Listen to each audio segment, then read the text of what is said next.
It started with a knock. Not the polite, neighborly sort, but a hard, desperate pounding that shattered the calm of my Saturday morning like a fire alarm. I was halfway through my coffee on the porch when the screen door rattled under the force. When I swung it open, there she stood, Karen. Yes, that Karen. Clipboard clutched tight, posture like she was holding a press conference. "We'll need full use of the cabin today," she announced, tone flat, memorized, brimming with misplaced authority. "The HOA has planned a community retreat.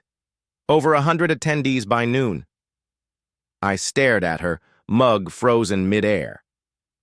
"Karen, this is my private cabin. No one told me a word about this retreat." She flipped her clipboard like it was a holy book.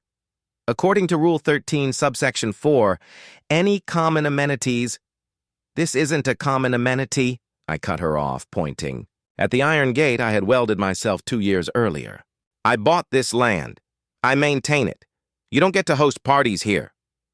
A flush burned her cheeks. Her gaze darted toward the road, where SUVs and vans lined up like fans at a sold-out concert. Foldable tables poked out the back of a pickup.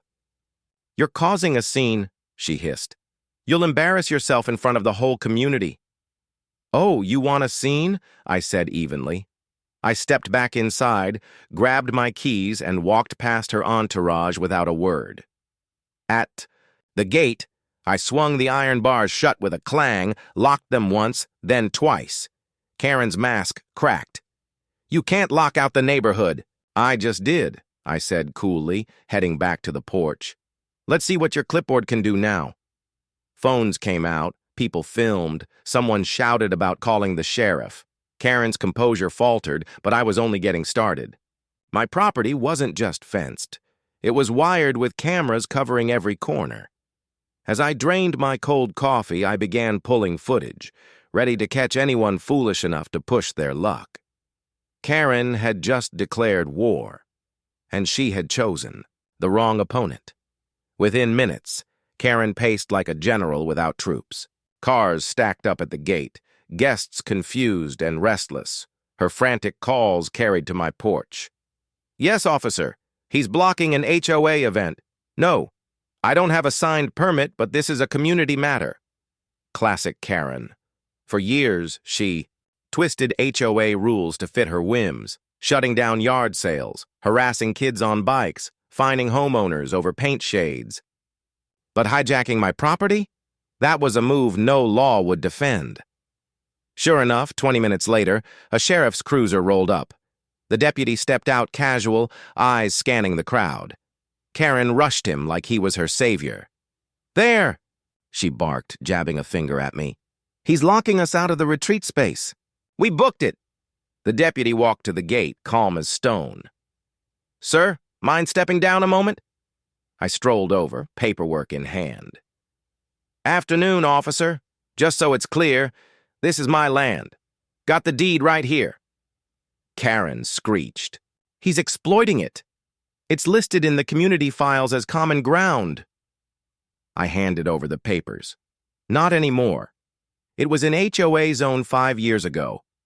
When I bought this cabin, I negotiated it out. Independent, no ties." The deputy scanned the deed. Karen's face drained before he even spoke. "Ma'am," he said at last, "unless you got a court order, this land is his. You can't use it without his say-so." Karen's mouth opened, but nothing came out. Behind her, the crowd shifted, the party mood gone sour. The deputy glanced at me. "If anyone forces that gate, call us."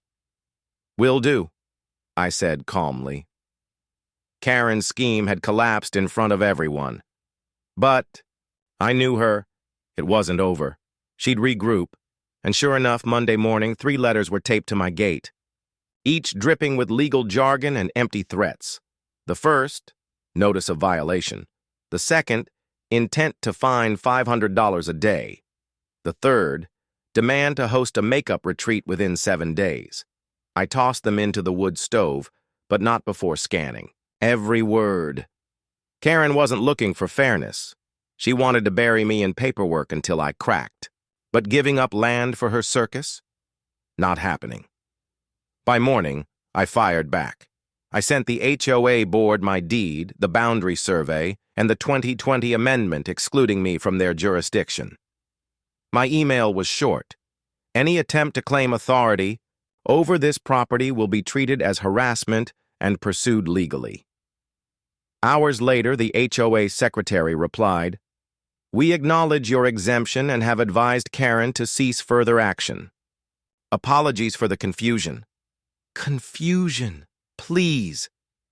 Karen wasn't confused. She was fuming, and I was right. Days later, I saw it on the HOA Facebook page, community picnic rescheduled at Daniel's retreat cabin. My name, my land, blasted like an open invite. I snapped a screenshot and commented immediately, "False information. This is private property. Anyone who shows up will be trespassing." The post vanished, but the damage was done. Karen had lit the fire again.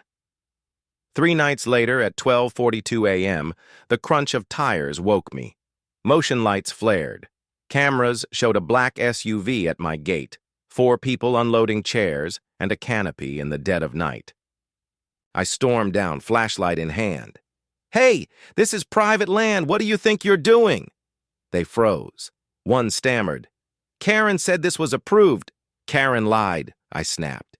"You've got 30 seconds to leave before I call the sheriff, and this time I'll press charges." They scrambled, tossing everything back into the SUV. I filmed it all. As they sped off, my phone buzzed. A text from an unknown number. "You're making this worse than it needs to be. Don't forget, you still live in this community. Karen, no more games." I dug through county records, HOA bylaws, land maps, and minutes from the 2020 meeting that freed my land. I compiled it all, plus video evidence and her threatening text, and sent it straight to the HOA's legal team. The next day, Mark, the HOA president, called. He sounded exhausted. "Daniel, Karen acted alone. The board never signed off. We're meeting tonight to vote on stripping her role. This has gone too far." "Good," I said flatly. "Make sure she knows. One more stunt.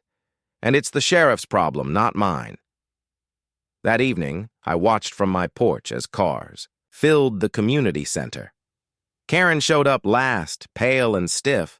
By the end, she was officially removed. For a week, peace returned. Neighbors whispered. Some apologized, admitting they'd been misled.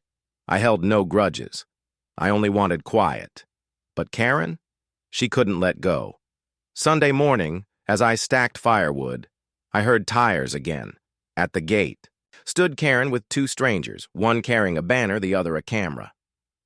"Need something?" I asked coolly. She smiled, smug and deliberate. "Filming a documentary," she said, "about selfish people stealing community spaces. We're shooting right here." "On my property?" I asked. "Outside your gate, public roadside, perfectly legal," she shot back. Not entirely wrong, but I knew her angle. She unfurled the banner. "Bring back our space." The camera rolled. I gave them 10 seconds, then flipped the breaker to my gate's alarm horn. A piercing siren blasted down the road. Birds scattered. The cameraman nearly dropped his rig, and Karen flinched hard. "This is harassment!" she shrieked. "So is trespassing!" I yelled back. "And I've already called the sheriff. You've got 2 minutes to clear out." It was a bluff, but she didn't know. They packed up in silence, stomping away, like sulking children. 2 hours later, another knock. This time, it was Mark, the HOA president, holding an official letter. "The board voted unanimously," he said. "Your property is off limits for any future events. Karen is suspended from all HOA duties for 6 months. I shut the door, smiling. The gate stayed locked. The cabin stayed mine. And for the first time, Karen stayed quiet. Karen thought she could steal my cabin for 100 people. Instead, she got the sound of a gate slamming shut. If you enjoyed watching her plans unravel, hit that like button. Leave a comment on how you would have handled. her, and subscribe for more HOA chaos. One locked gate at a time.